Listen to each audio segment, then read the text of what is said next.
There are three types of liberal theory in international relations: liberal internationalism, economic liberalism, and theories of foreign policy.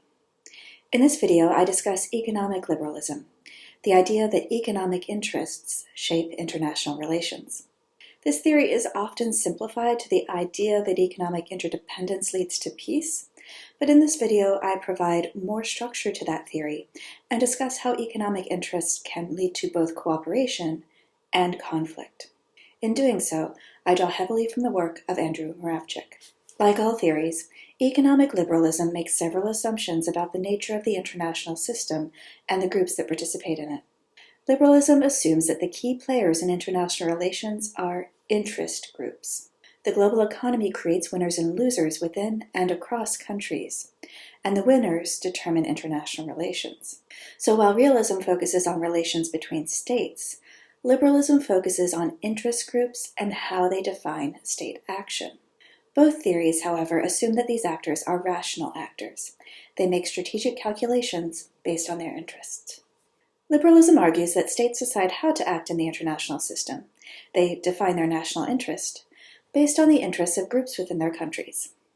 We'll talk more about this when we talk about domestic politics and international relations, but this is one reason why countries that have different institutions to represent interest groups, like democracies and dictatorships, may approach foreign policy differently. In addition, while groups can define their states' national interests any way they like, economic liberalism tends to assume that economic interests take priority.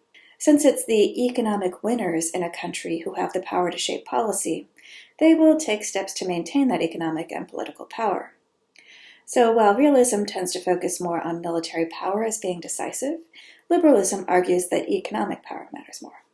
Finally, while realism argues that the fundamental nature of the international system is anarchy, liberalism argues the international system is a network. There is still no one in charge of global politics, but liberalism argues that the interdependent nature of the networked system is what shapes state behavior. States don't act independently from each other.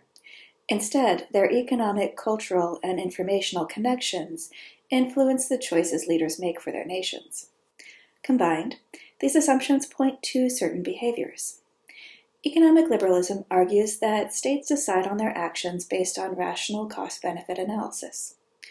Rather than always focusing on security maximization, states will cooperate when the benefits of cooperation outweigh the costs.